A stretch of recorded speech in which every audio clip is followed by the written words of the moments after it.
Hey, what's up, Spartan Nation? Welcome to another episode of the Spartan Nation Podcast here with your host, Matt Lonsberry, and my co-host, Aiden Mulcrone. A very special Tuesday episode of the Spartan Nation Podcast. We usually do this show on Wednesdays in preparation for the upcoming weekend, but decided to move it up a day today to open up the rest of the week a little bit. So I'm glad you're here to join us, and we'll dive right in. Now, typically we kind of dive right into the upcoming matchup for Michigan State, but today we'll put that on pause just briefly, and we're going to talk a little bit of basketball to start, just because at the end of the last episode we considered talking basketball, but we were well over an hour at that point, so I figured let's talk a little bit of basketball first. I know there's a lot of excitement about Michigan State basketball this year.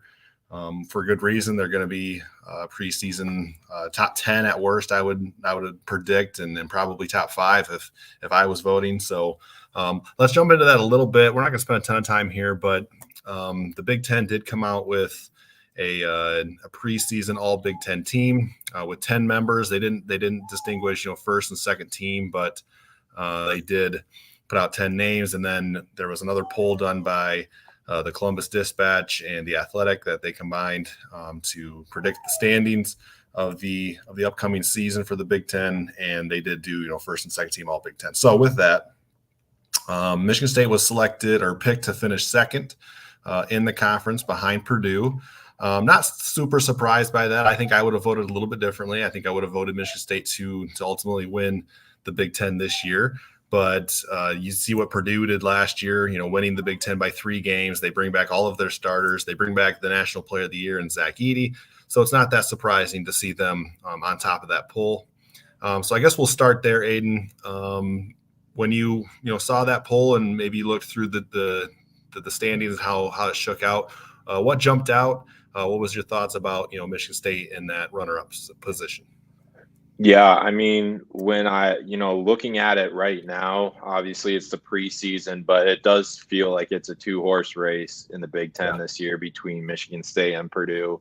And I think part of the reason why Purdue was picked ahead of MSU was just, MSU is kind of, we say they struggle in the last couple of years, but a lot of other teams would see that as, great success. But obviously, when you make the NCAA tournament, I think it's 27 times in a row right now.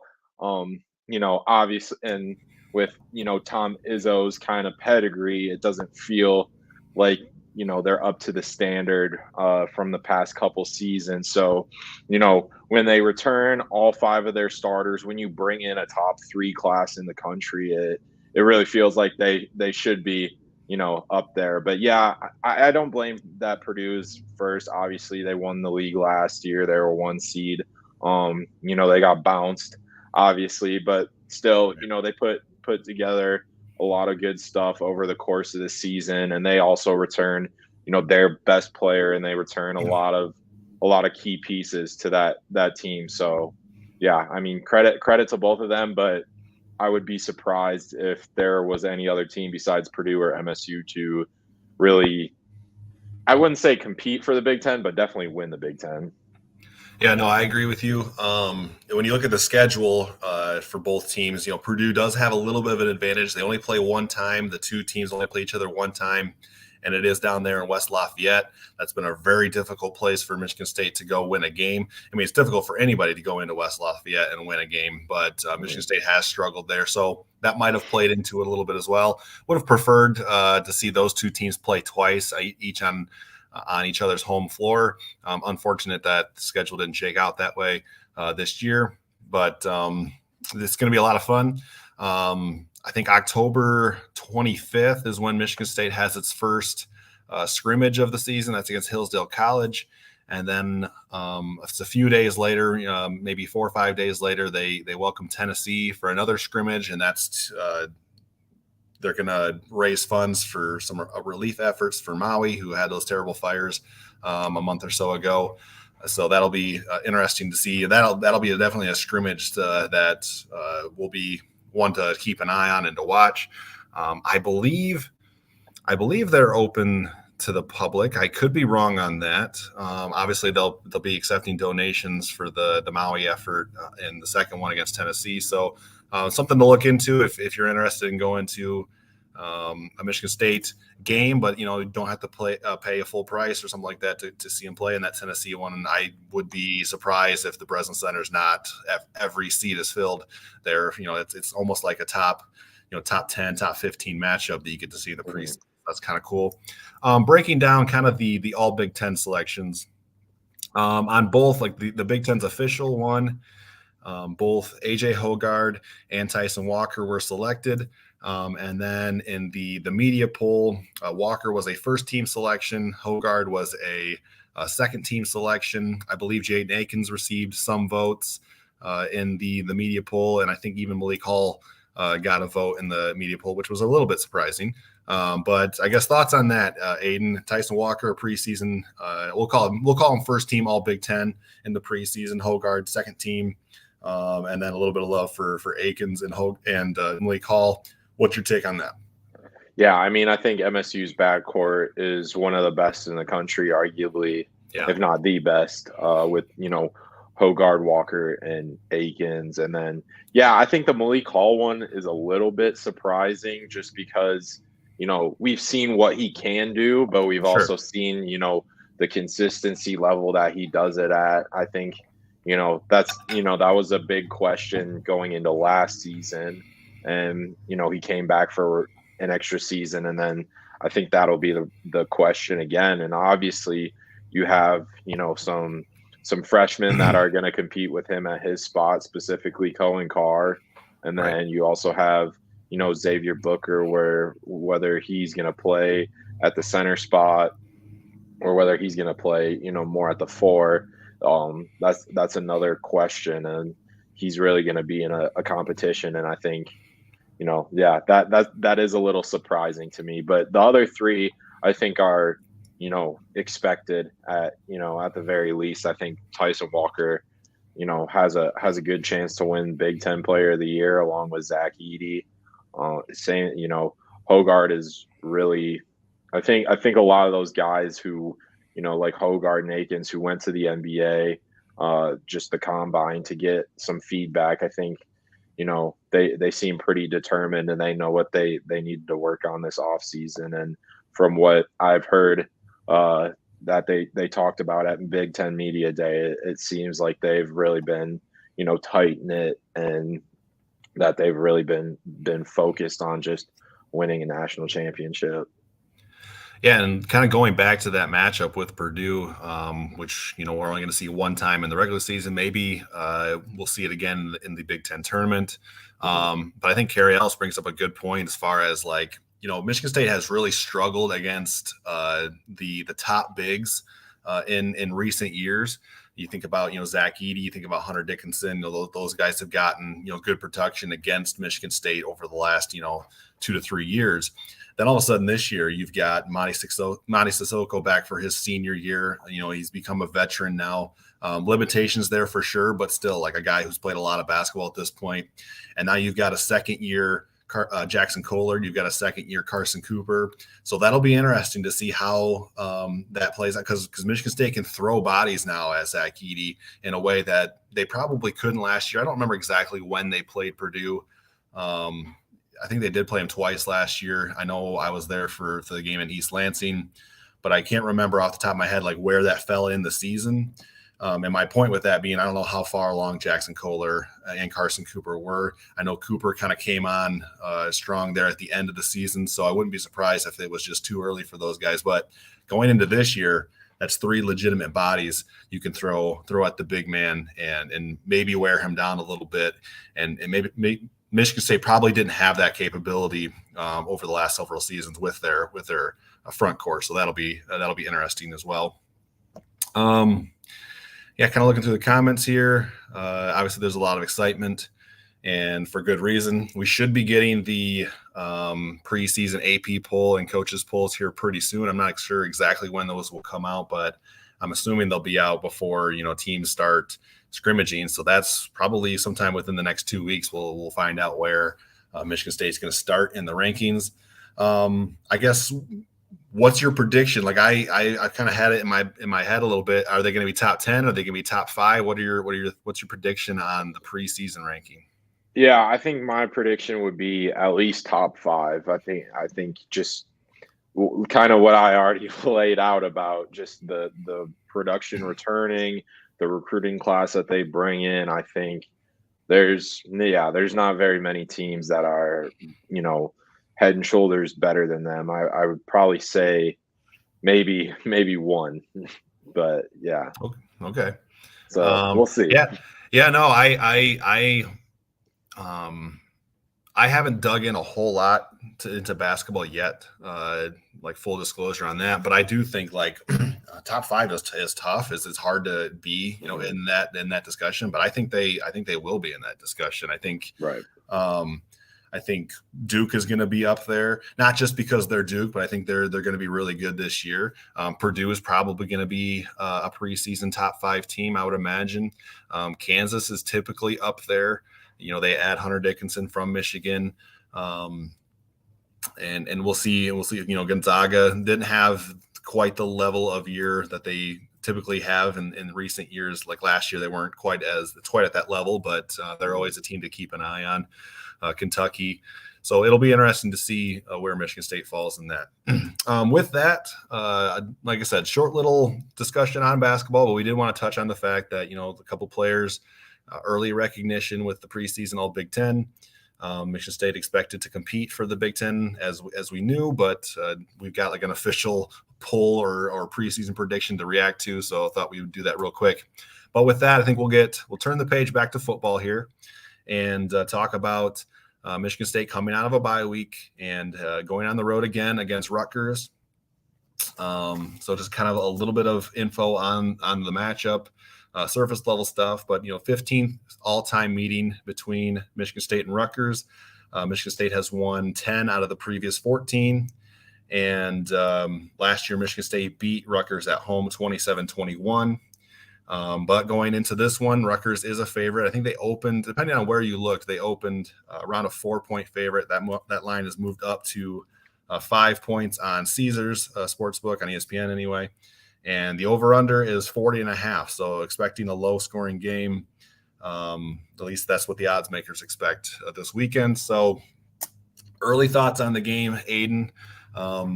Michigan State, three losses in a row, could really use a victory coming out of that bye week and see if they can salvage something here of this 2023 season. So kind of what are your early thoughts? Yeah, it's got to be the biggest game of the season for MSU yet. I think this could, this has bowl implications for not only them, but both teams, because Rutgers has kind of got through the fluff of their schedule. They're 4-2. And I think they've already played Northwestern. I think one of their other wins is against Virginia Tech, and right. they're still yet to play Ohio State, Penn State. They've already played Michigan, but some other tougher teams. I think if they beat MSU, they have Indiana left, and that could really at 4-2 right now, that could get them to 6 wins. And then on the flip side, MSU obviously. You beat Rutgers.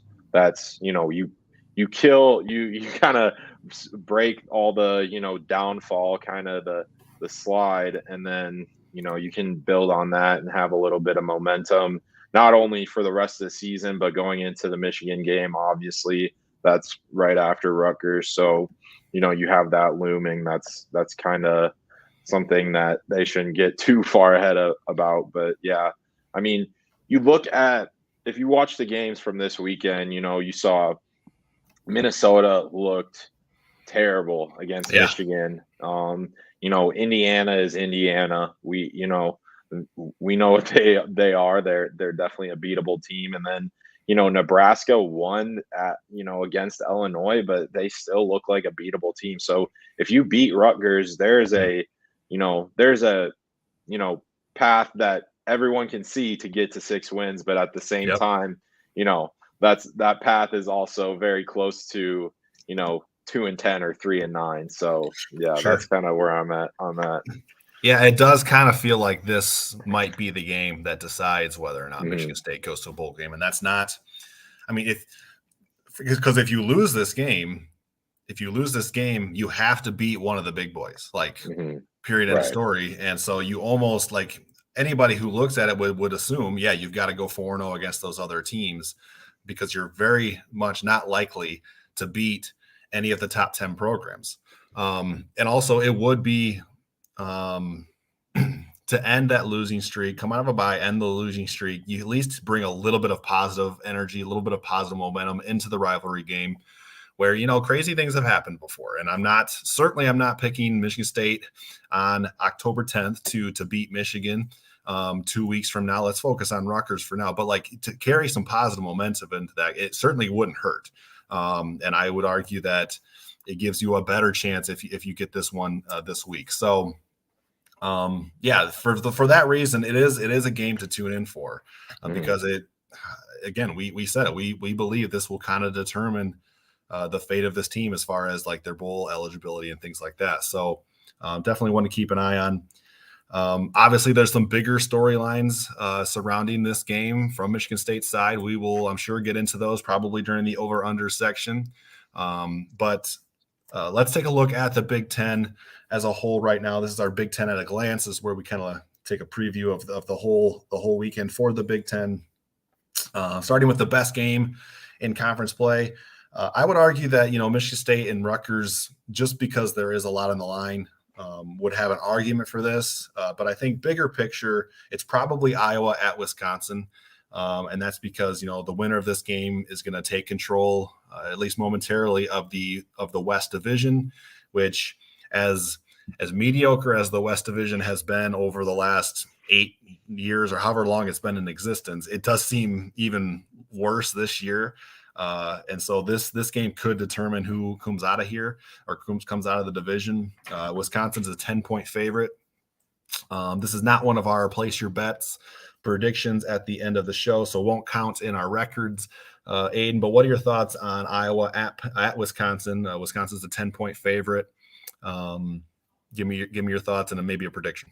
Yeah, I mean, you watch Wisconsin, they lost to Washington State early in the season, and they kind of struggled to get going, but, they beat Rutgers last week. It seems like Luke Fickell, this team is good. Like, you can tell this is kind of his team now, but they don't have the personnel quite yet to take that next step and, jump into competing with Ohio State, Penn State. But you do see kind of what's in place for them to be successful. So, yeah.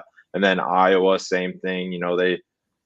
They've struggled to score, but they're a good defensive team, and they kind of just find a way to win. And that's kind of their, what they do is just, find a way to win. So, definitely a big, game with a lot of implications for the Big Ten West.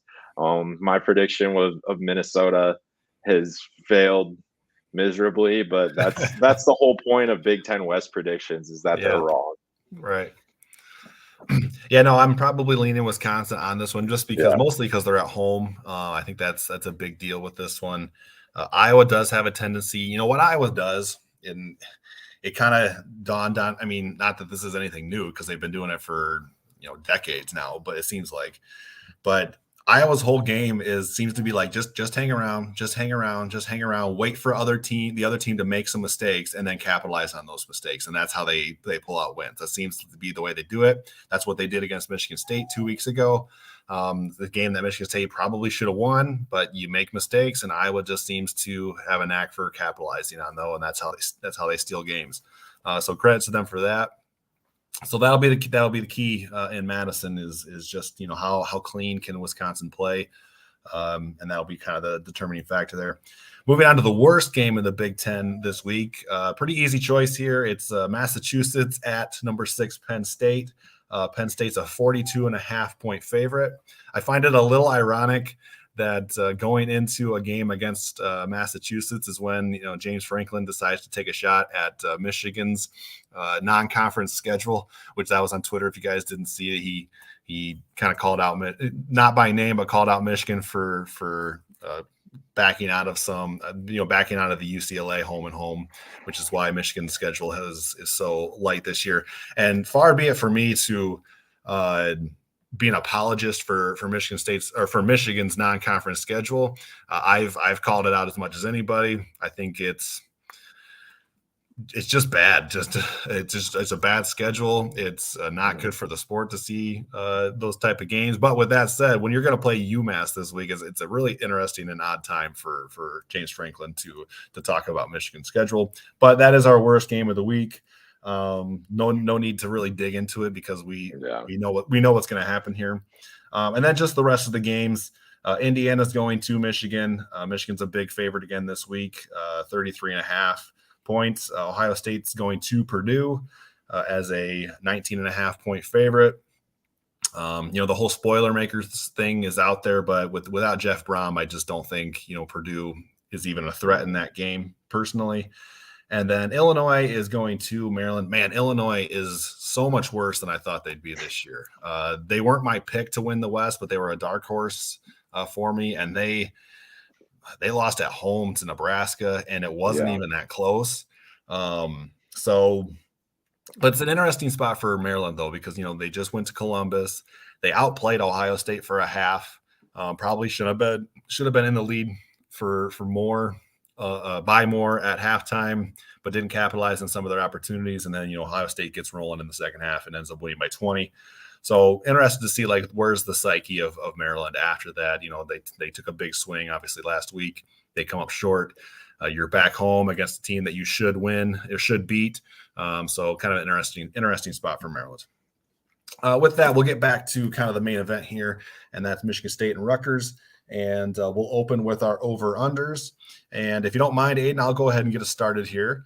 And we're going to jump right into probably the biggest talking point heading into this game. And I'm going to start it with a pick'em, a good old fashioned pick'em. And it's who's going to get more snaps this week? Aiden, is it going to be Noah Kim or Caden Hauser? Well, I'll tell you right now. That's also one of my prop bets was over under. I put Caden Hauser snaps at 9.5 just because I was like, what would that equate to being more than one drive?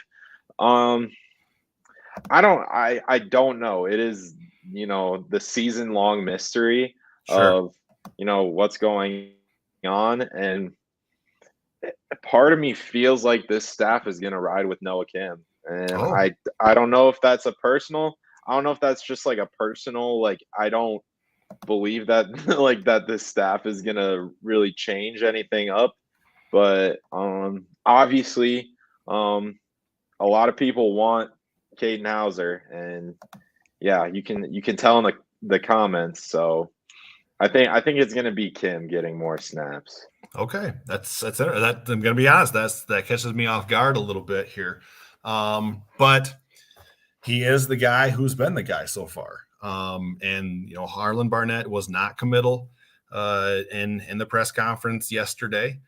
He said that after the Iowa game, he said that the coaching staff was going to evaluate it and look at the film and all of that stuff.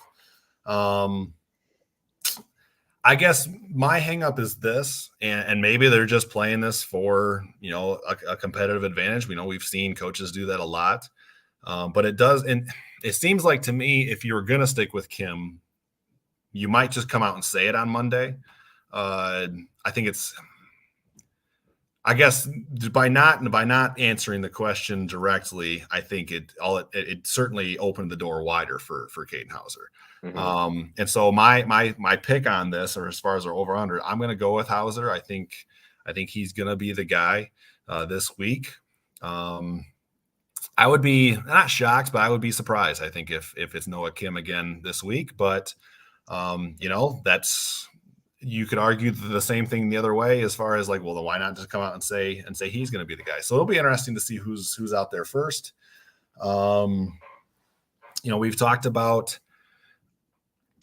I guess, let me ask you this, Aiden, because before the Iowa game, we had this discussion then too. And the scenario that you kind of laid out was, maybe Kim should start at Iowa. You go into the bye week. If things don't go well, then you reevaluate and then maybe make the switch then. So what would you do, I guess, is the question. As somebody who obviously hasn't watched the film like the coaches have, like we're just a couple of dudes on here talking. But like, where are you at? Like your mindset, like what would you do? Yeah, I think Drew hit it on the head in the comments with, these coaches, obviously there's a lot of turmoil going on. They don't know their future, and this is an open audition not only for Kim and Hauser, but for these coaches. And can they make tough decisions moving forward? Obviously both, all the coaches and players love Kim and Hauser, but you really got to make the tough decision. It's not personal. It's a business decision. So it's kind of figuring out what that is. And Hauser might not be the answer. Like, he might not be better than Kim, and you have to, that's a risk you're going to have to be willing to take. And Okay. a lot of people would like to, I'd like to think that Hauser is better than Kim, but Kim did win the job for a reason. Sure. There is that. But yeah, so it's risk management, and I think you have to take a shot on Hauser. No matter what, you're 2-3, you lost 3 in a row. There's no reason that they shouldn't, but I don't know. It doesn't seem like there's a lot of kind of, you know, impactful, like, instant change. It's a lot of the change that we've seen throughout this program, and since Tucker's been here and since the rest of the staff has been here, it has been a lot of like gradual change that happens, in the off season. But there haven't really been those kind of tough decisions to make throughout, like, in season, that haven't been affected by injury or players being suspended or what, yeah, or such. Yeah, that's fair. And there's also, important to point out that, we see one of these guys for 60 minutes on a Saturday, and we're not in Mhm. practice. We weren't at fall camp. We weren't, those Right. preseason, the fall camp scrimmages. So all we're doing is reacting to what we're seeing on Saturdays, which is all we can do. I do think with the way the season has gone, I'm ready to see something different. But again, that's Mhm. not me. That's just me. Like, that's not me, a coach's decision. That's just a viewer's decision. Like, yeah, I'm ready to see something different because what I've seen hasn't been great. Um, it is interesting to think that, we laid out that, you've got 4 games here. You probably have to win all 4 of them against these non-top 10 teams to reach a bowl game. So, and coaches don't think that way. Like, they're going to prepare every game like they're going to win the game. But I Mhm. guess part of me wonders if, because they haven't been quote unquote eliminated from bowl contention, maybe that's a reason to ride it out with Kim. I'm playing devil's advocate here. I'm not saying that that's what I believe or anything like that. I'm just playing out the scenario. So yeah, it'll be interesting to see who trots out there first. I think most of the fan base is um, anxious to see what that'll be, short the hook is for whoever trots out there. JJ is I mean, again, I think a lot of the fan base is ready to see Caden Hauser, and Mhm. he falls in that category, and don't I don't bemoan anybody who does fall into that category. So Yeah. interesting there. So okay, give me your first over under. We'll keep it going here. All right. Well, yeah, obviously I had the Caden Hauser snaps, but I'll go. Okay. I went with the points spread, 40.5 over under total points. So yeah, that was one of my prop bets, was what are you doing for over under? Okay. I don't feel super confident in this, but I'm going to go over as far as total points. So that's 40.5. I won't get into it because obviously we'll do final score predictions at the end of the show. But I'll go over the 40.5. That's, 40 points in a college football game it's not very many. And then not that I expect, Mhm. fireworks or anything on Saturday, but I'll go over. Yeah, I'm gonna go under here. Okay. I took the under for the Iowa game, and then they went over, but it wasn't by much. But I'm gonna take the under at 40.5. I think both of these uh, offenses just struggle against kind of average to good defenses. I think Michigan State's defense has been fairly good. For the most part, outside of the Washington game, I think they had some bad field position in the Maryland game that added up some of those points that might be, it's not really reflective of kind of their performance that they had. And then, the Iowa game, they gave up, one touchdown on offense. So I think for the most part that MSU's defense is solid and, can stop Rutgers for, I would expect that. So I'll take the under. Okay. So we differ a little bit there. Moving on to my next one. I've got Nathan Carter. I think has been the most consistent, arguably the best player so far for the Spartans this season. And so I got one with him. Do you have a Nathan Carter one just by chance? No. Okay, good. So I'm actually gonna throw like a two-parter at you then, because I wrote down two in case you had one of these things as one of yours. But so Carter is averaging 95, just a little over 95 yards per game. He's had over 100 rushing yards, I think 3 or 4 times this year. And so I'm putting his over-under for rushing yards at 95.5 for this game. And then I'm also going to throw at you half a touchdown, over under half a touchdown. So practically, does he get into the end zone or not? So give me your thoughts on that.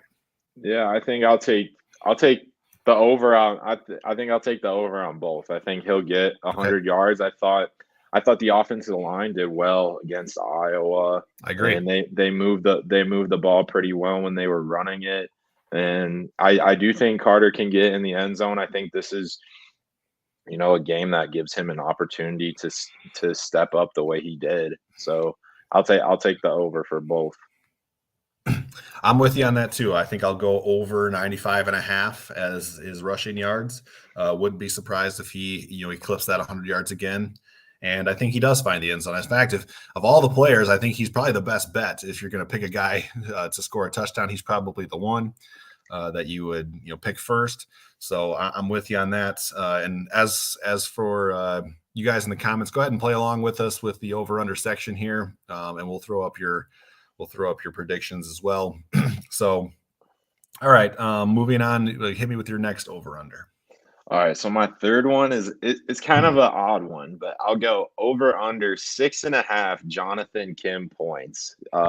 So kind of where does he go in terms of just up to MSU, kind of their offense? Are they going to kick a lot of field goals or are they going to score some touchdowns? Okay, 6.5. So that's like two. That's like 2 field goals and then 2 field goals and a touchdown and an extra point. So yeah. That's interesting too, because you could score more points. You could score 28 and he only has 4, or you can score 9 and he goes over. So that's an interesting one there. But based on where I've got the score here, I'll go over 6.5 for Jonathan Kim. Okay, I'm gonna go under on that. Actually, okay, I'm gonna take the under. All right. I'm really curious of what your final score is going to be at this point, but that was I liked that over under. That was a cool one. So, all right, moving on to my next one. In the game notes that we got sent from the SID, I thought there was an interesting tidbit here on Jaron Glover. He's a redshirt freshman wide receiver. He leads the Big Ten in yards per catch, averaging 21.2 yards per catch. Which I found was interesting. So he's got 10 catches for 212 yards this season. So this is how I kind of laid it out. So Jaron Glover over under 19.5 yards on a single reception. So in layman's terms, is he going to have a catch of 20 yards or more, like just one catch of 20 yards or more in this game? Yeah, I'll say yes for that. Okay. I'm with you. I think he will too. It'll be interesting to see who's out there at quarterback, going back to that discussion, but he's a guy who I think him and Katenhauser are in the same class. So that would be interesting to see, but yeah, I'm with you. I think he will have a 20-yarder, just a single catch. That's not like, 5 catches for 35 yards. It's one catch for over 20 yards. And we're both in agreement. I think he gets that too. All right. You should have a couple more. Yeah, I got 2 more. So my next one is not an over/under. It's more a kind of a pick. So for who on defense is going to have more tackles, Jordan Hall or Cal Holiday? That's interesting. And for reference, I think Jordan Hall had more tackles last game, I believe. I don't remember the game before. I don't remember the Maryland game who had more, but I can look that up. While you're looking that up, I'll talk about it. Jordan Hall's been really good for this team. He's been everything that you could expect out of a true freshman, especially at that position where leadership is so important. So it does make it tough, but I just, Cal has been so steady there and so consistent. So I will lean towards Cal Halliday, but that's not a slight against Jordan Hall in the slightest. I think he's really good. Everything we've heard from out of the Hall camp, if you will, from his mom on Twitter and him, I want to be careful here, but he does seem like a guy who's going to stick around even despite all the stuff that's going on. I could be totally wrong about that. That's just a gut feeling right now. But as engaged as he and his family have been in with Michigan State, it does seem like he's kind of here for the long haul. We don't know that. I know Mel Tucker was a big reason why he came in the first place. So we'll see how that kind of plays out. I mean, obviously, the whoever Michigan State hires is going to have a huge impact on that as well. But definitely him and Chance Rucker, some of these younger guys are going to be the names that you really look for when you kind of get into the nitty gritty of this roster turnover and stuff like that. So interested in that. I kind of went off on a tangent there, but I'll go Halliday, but really like Jordan Hall. Yeah, I think I'm going to go Jordan Hall here. So I think he played well against Iowa. He's a guy who's just he's a freak athlete, and I think Cal Halliday just has kind of great football instincts, but Jordan Hall has great football instincts and is a better athlete and just has the size, the speed, kind of everything as a true freshman. Right. Which is crazy how he was still a 4-star recruit, but he feels like he could have been a 5-star player. Yeah. But I'll say Jordan Hall for this. I think another thing is they can keep him on the field the whole time. I think Cal Halliday has watching just this whole season, Cal Halliday has come off a lot more than I've expected, just in terms of passing situations. They really have taken him off the field and used Hall and Aaron Brule a lot, and Darius Snow, now that he's healthy and back. I think they've used them a lot more. So I think for that reason, I'll go Jordan Hall. Okay, fair enough. I'm looking ahead to my next one. The margin of error is so small for Michigan State with just what they have out there right now.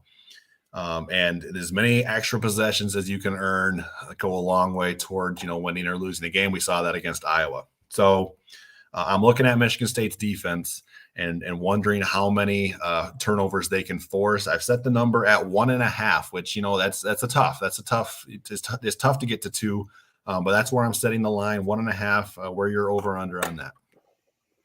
Yeah, I don't know, because I think Rutgers offense is very turnover prone. I think they've struggled in that sense, not only this year but just in recent history. So I'm gonna go under, though. I do think MSU can get a turnover and will get a turnover, but I think they've struggled to get sacks. They've struggled to they've created pressure, but the ball's still getting out.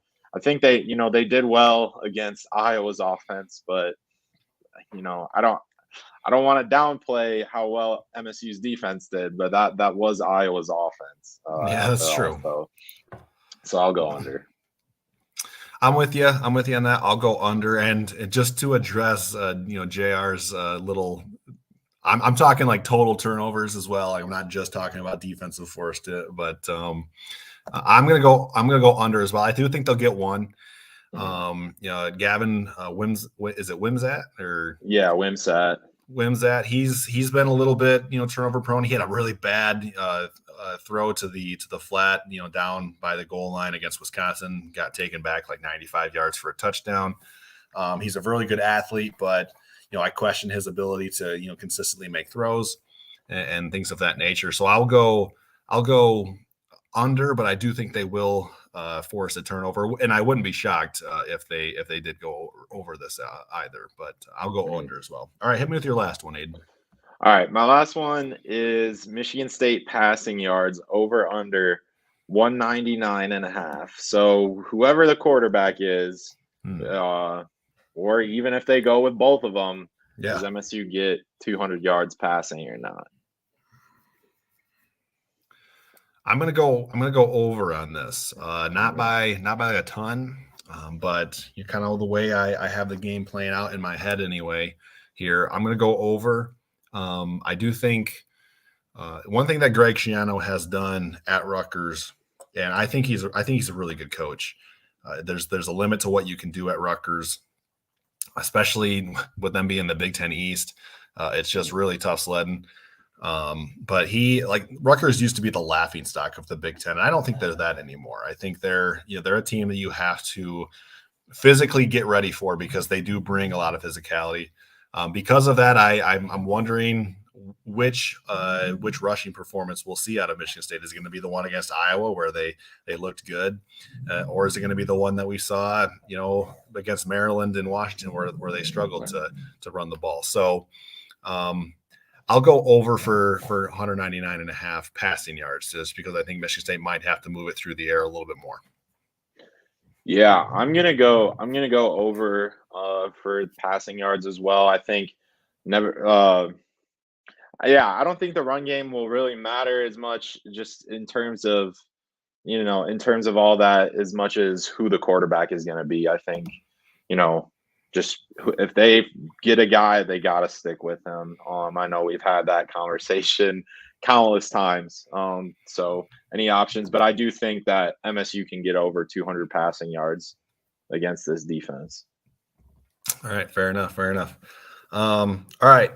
Moving on to my last over under. This one will give me a little bit more hints on your score prediction for Michigan State.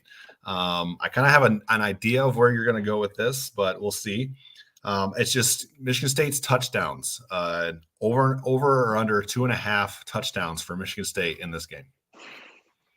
Oh man. I took for my score prediction, I did take the over for this. Okay. So I'm going to go over. I'm under on the 2.5 touchdowns. I can tell you, I think they're going to have 2 touchdowns this weekend. Okay. So that's kind of where I'm at with that. Just kind of looking through the comment section here. Wanted to get some of these predictions up. This is on the passing yards, with folks making their picks. So JJ's over on 2.5 touchdowns. So you're over 2.5 on total touchdowns for Michigan State. I'm under. We'll revisit this when we get to our final score prediction, but we're gonna take a look at the nation as a whole here this weekend. And this section is called Place Your Bets. It's where we look at the best games of the week and we make official predictions against the spread across the country. I did not have time to look through it wasn't last weekend's, but like 2 weeks ago when we made predictions for week 5. Didn't have time to look through that. So I don't know where we're at as far as like our standings and, our records going into this week, but we will revisit that next week. But all right, first game, we got 6 games here to predict. The first one is number 25, Miami at number 12, North Carolina. North Carolina is favored by 3.5. Miami's coming off one of the stupidest and dumbest and most boneheaded losses I've ever seen in my entire life. I had it on the TV live, interesting enough. I was waiting for USC and Arizona to start, and all the other all the other 7 o'clock games had kind of wrapped up, and so I just kind of had that one on.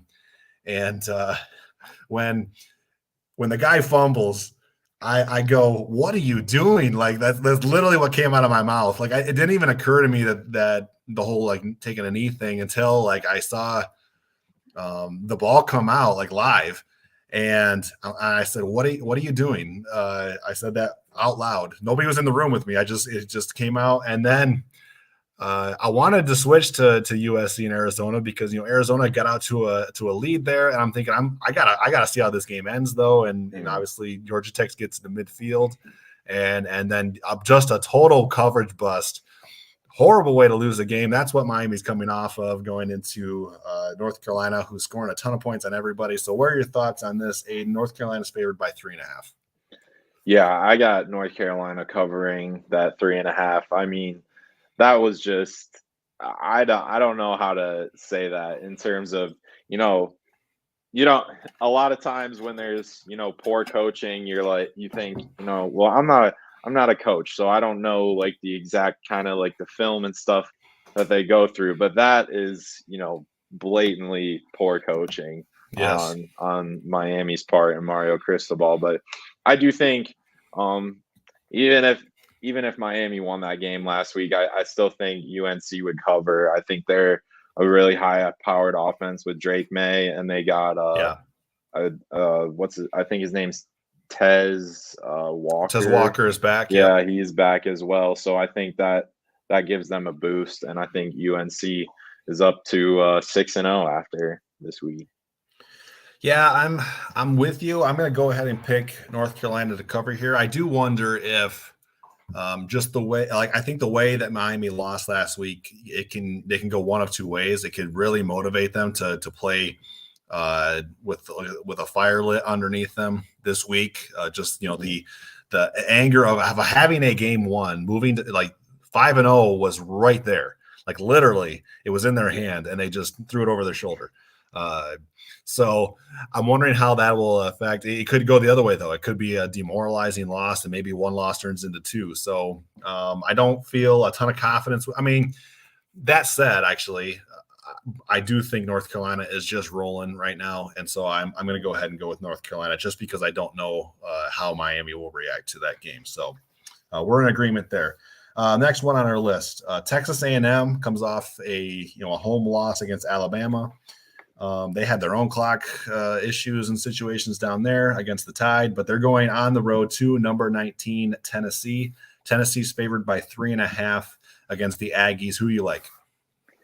Yeah, I think that's a tough one. I mean, Tennessee has, they're known for a high-powered offense, but, if you watch them play against Florida, they came out super flat. And, it kind of feels like it's up and down with them. And then, Texas A&M, if you know anything about Jimbo Fisher, he likes to get his players riled up and really motivated for that Alabama game. So I think for last week, I think they played super hard. And then, this is definitely kind of a bounce back game for them, but it's also an emotional, those emotional roller coaster for them as well. So I think I'm going to pick Tennessee minus 3.5 just because they're at home.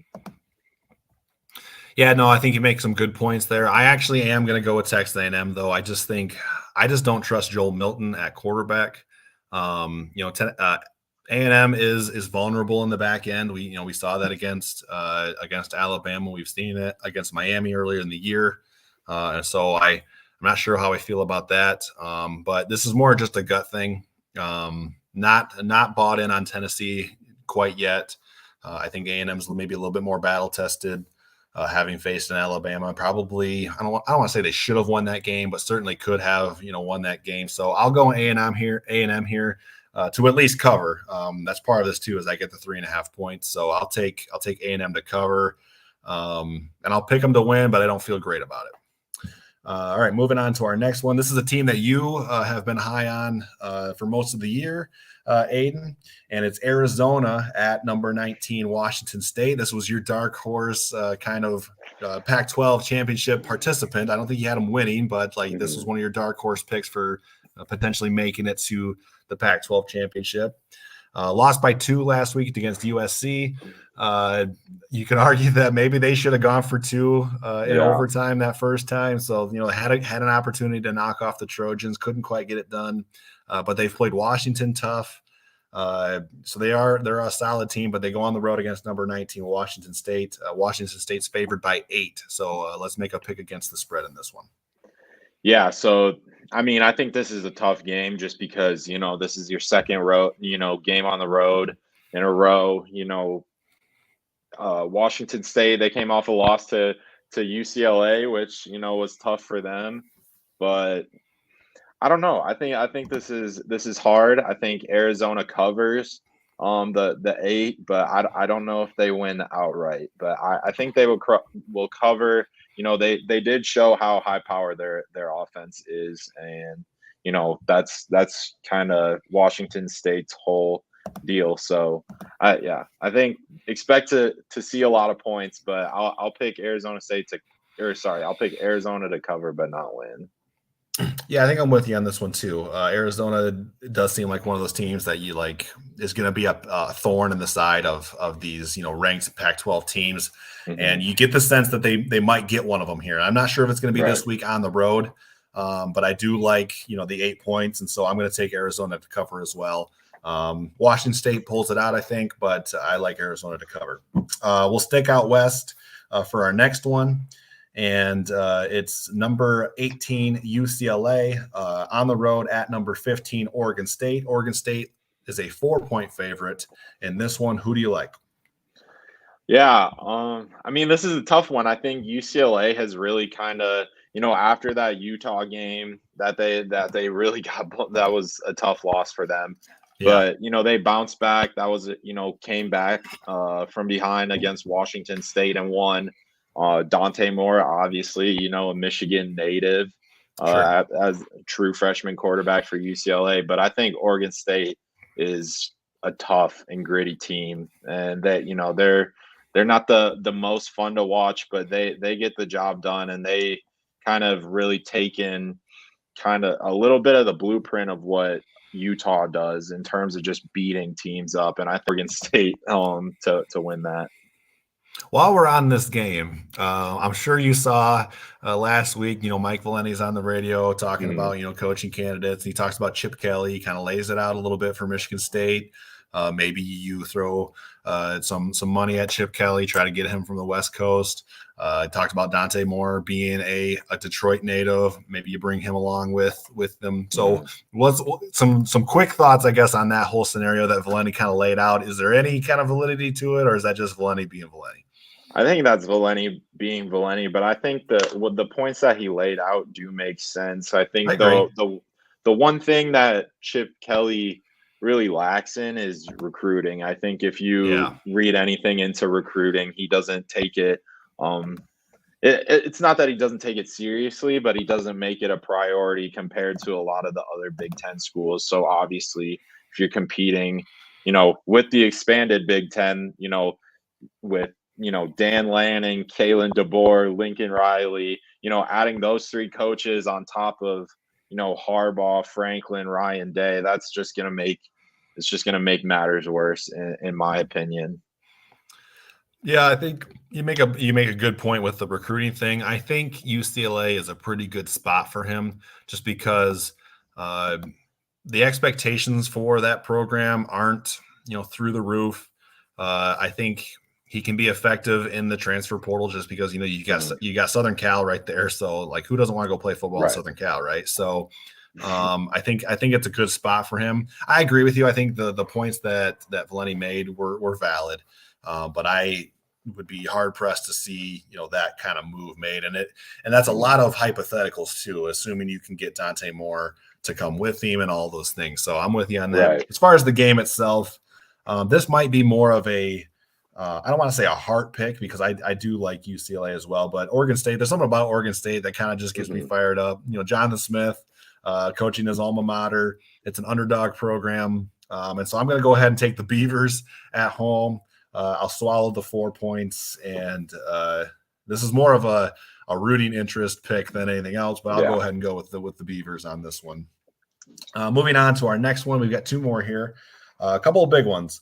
So number 10 USC off of that nail biter against Arizona. They're going to the Midwest. They're going to South Bend, Indiana, where they'll face number 21 Notre Dame. Probably to a surprise of a lot of people, Notre Dame is favored in this one, coming off of the loss to Louisville. Right now, Notre Dame's favored by 2.5. How do you see this one playing out? Yeah, I think I'm going to take USC to cover and win outright on this. Okay. The 2.5 is pretty close.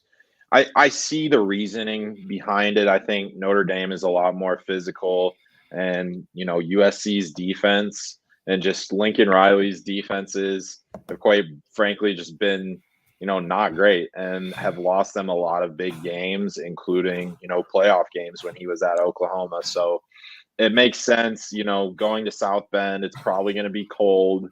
It's October in the Midwest, so Sure. you can never predict the weather. So it could be rainy and crappy out for a lot of these guys who've been living in Southern California. So, but I'm still going to take USC. I think their offense is very high powered, and Yeah. I think it's just going to be too much and overwhelming for Notre Dame. But Notre Dame, I think their record does not reflect how good they've been this season. I agree. They played, arguably they played the toughest schedule in college football so far. I think they've played.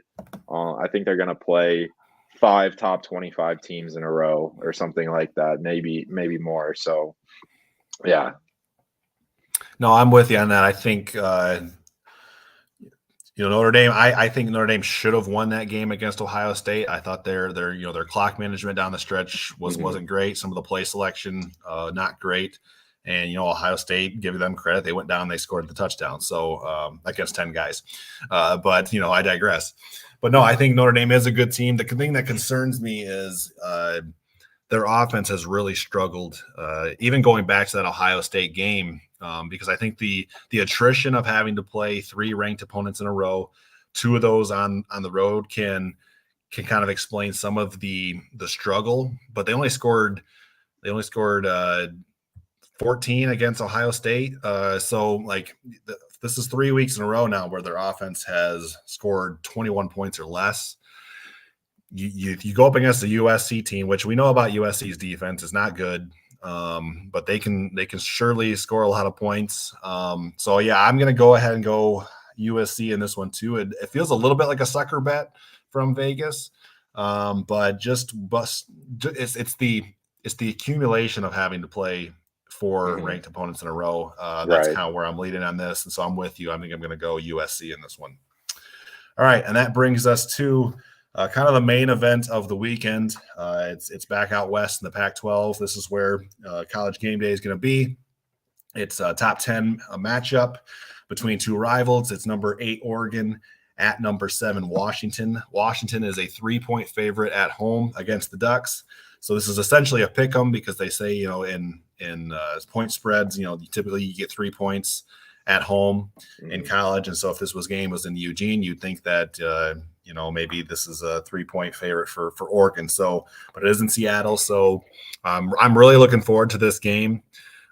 Selfishly, I'm glad that Michigan State is playing at noon and we can, watch that, cover it. I'll be writing obviously, throughout the rest of the day, but this is a 3:30 kickoff. And so I'll get to watch this one because I'm not going to New Jersey. So glad I get to watch this one. What are your thoughts on, we've seen one of these teams up close in Washington, very impressive offense. Obviously, Oregon looks really good too. Give me your thoughts. Yeah, I'm very torn between this game because obviously watching Washington live is super impressive. But you really watch what Oregon has done this year, and I'm really impressed with them. I really like Dan Lanning as a coach. I think he's done, a great job and has really tried to bring a SEC mentality to the Pac-12, and it's worked for the most part so far. So yeah, I'm really torn on this, but I'm gonna pick Oregon to cover. I do like Oregon, and I think I'll pick them to win outright as well. It's a little bit of a, kind of, I would say a little bit unpopular because I think a lot of MSU fans do like Washington from watching them, but I will pick Oregon. Yeah, no, this is a tough one just because it's a rivalry game, so that adds always a lot of mystery to the outcome. The game is in Seattle, so obviously that you definitely lean Washington on that, but I don't know that Washington's home field is is the advantage that like Auxin Stadium in Eugene is. Like that's like one of those stadiums that nobody wants to go play. But man, I just go back to that offense, and it's hard. I think both these teams are coming off a bye, which also adds a little bit of it makes it interesting. I'm going to go Washington. Don't feel strongly about it, but I'll go ahead and go with the Huskies. I just think they just have the look about them that says this is a potential playoff team. I think both of these teams are potential playoff teams. That's not to diss Oregon at all. But I'm gonna go Washington on this one. Don't feel great about it. Looking forward to seeing the game. So, all right, let's take a look through here the comments to see. Well, Carrie Ellis says Washington pumps crowd noise through the PAs. So I'm curious. Did you go to the Michigan State Washington game last year, Carrie? Is that how you know this, or is this something that you've heard? Just kind of curious on that. Junior's going with Oregon in this one. But he's got Washington in a rematch in the championship game. That's interesting. So the Pac-12, man, of all the years to go out, at least they're going out on a high note. But man, right. if they could have gotten their act together 5 years ago and had a season like this, we wouldn't be in the situation that we're in right now. So yeah, I remember it was they were going to try to get Texas to go to the Pac-12 at one point. So yeah, that failed miserably for them. Yeah, it did. Carrie Ellis was there last year, so good on you, man.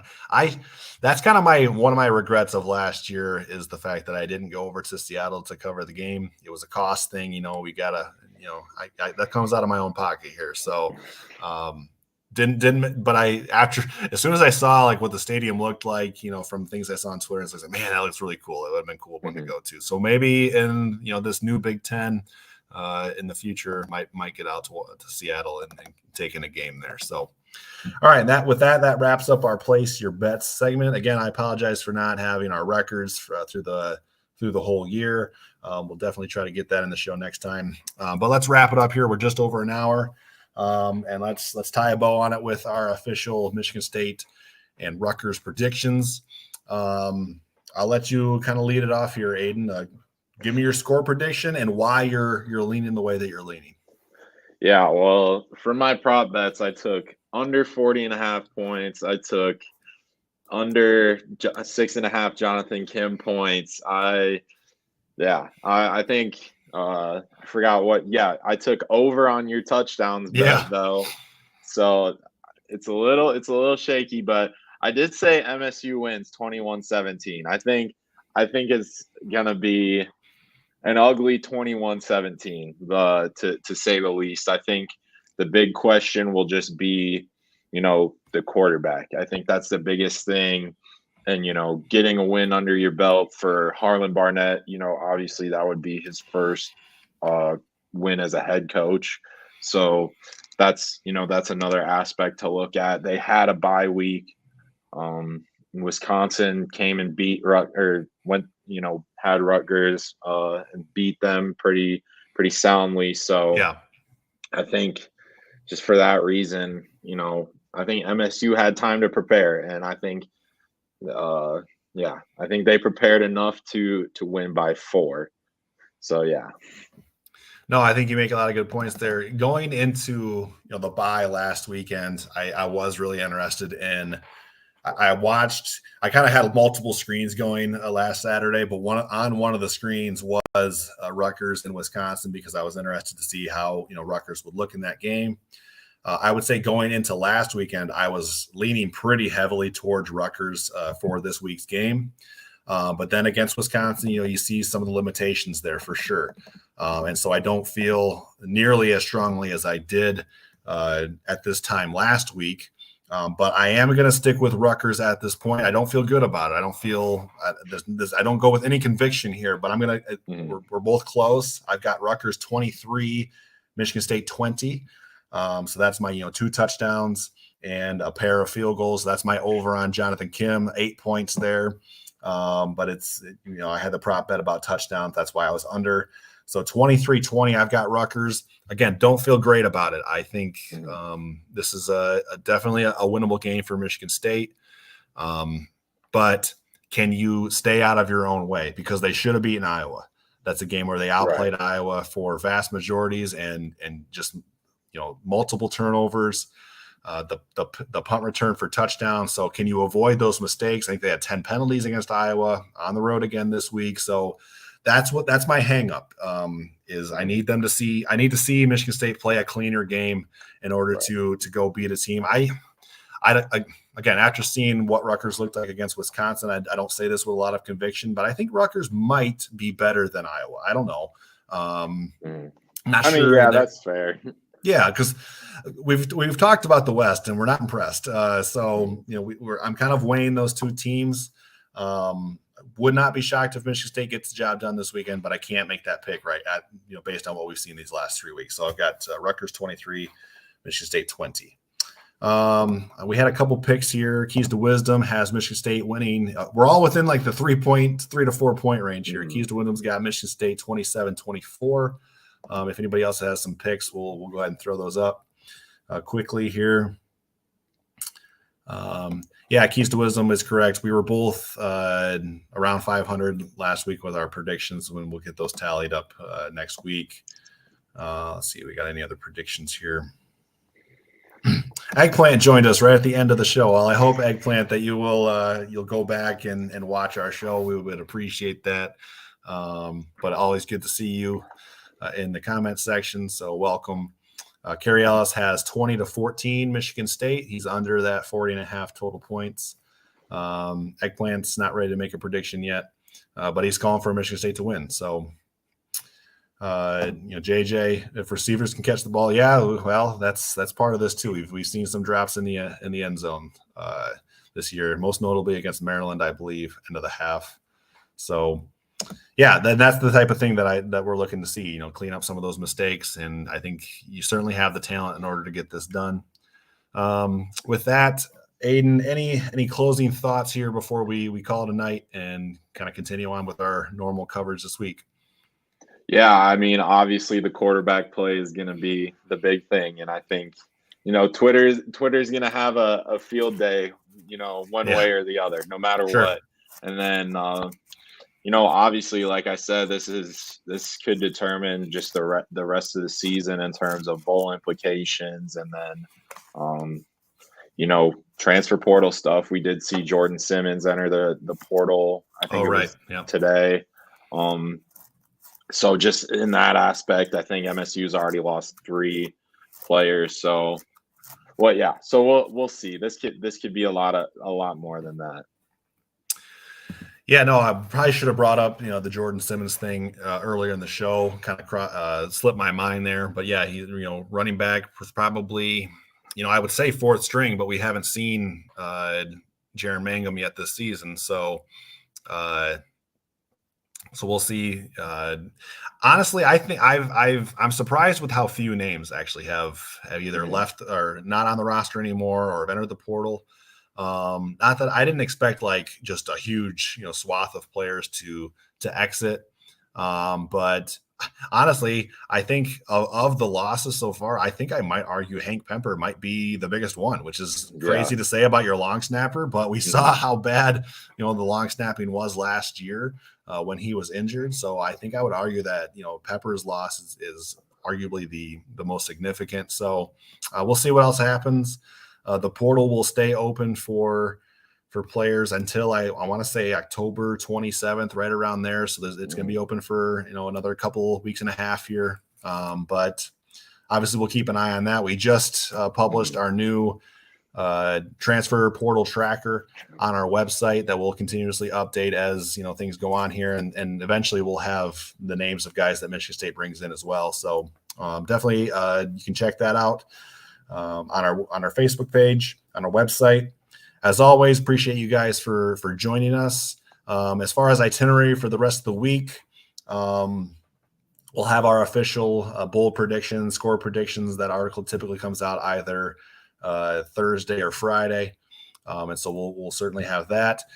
I'm opening the door, Aiden, because we're doing our show a day early, I should say, a day early tonight. That if we if we want to change our score predictions between now and Thursday or Friday, I'm opening the door for us to do that. Yeah, but definitely. So that gives you guys another reason to check out that article later in the week.